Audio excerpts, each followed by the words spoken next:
Hi, it's me again. It's Mr. Schneider. Hopefully you know who I am by now. This is podcast 12.3. We're looking at the circular flow of the economy. If you look at the picture here, you'll see that talking about things like households. I know it says firms, but I want you to think of that more as like producers. But our economy works in a circle. We as households, we buy products, but we also sell the resources that are used to make those products. Remember, we are human resources, but we also own private property, and people are able to own things like coal mines. They're able to own things like wheat fields, things that are resources that are used to make products. So a household, we sell our resources, and then we use the money that we get for selling our resources to buy products from businesses. Okay? Businesses take the money that we use to buy their products to buy more resources to make more products. So it works in a circle. There's also the government, which is there, and then they use tax revenue from businesses and from households to provide public goods and services. Let me show you this video here. Hopefully this will explain it to you a little better.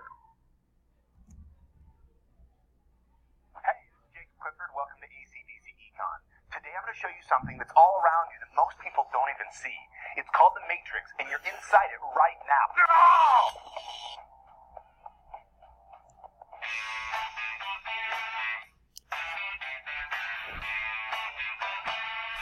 The circular flow matrix or model shows how products, resources, and money flow in the economy. Now look at your surroundings. Seriously, take a moment and look around you. The matrix is everywhere. It is all around us. Even now in this very room. In a market economy, there's households, which is just people like you and me, and there's also businesses.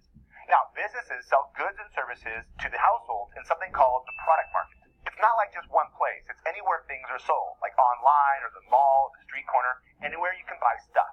The computer or phone in front of you right now is a great example. I mean, you didn't produce that. A business did, and they sold it to you in the product market. The same thing applies to your chair or pencil or the book over there, everything around you. But to make those goods and services, businesses need resources like workers and machines. In the free market, households own the resources and they're sold to the businesses in the resource market. Economists point out that there's four categories of resources or four factors of production.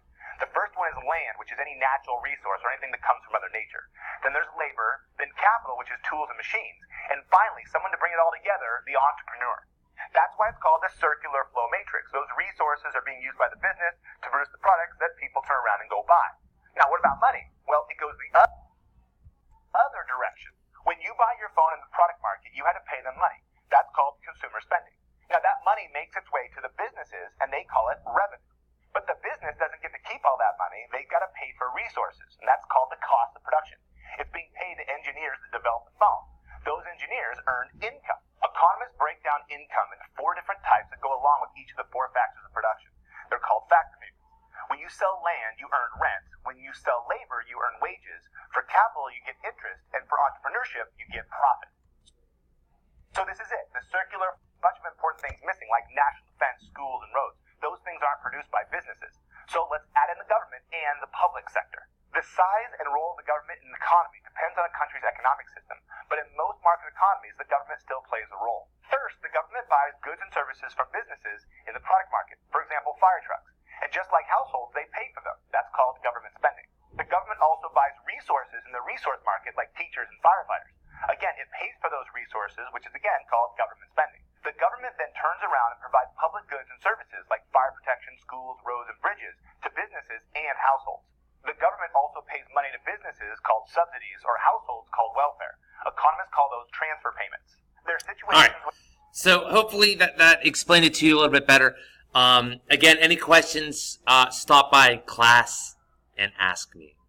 Have a good day. Bye. Podcast 12.3.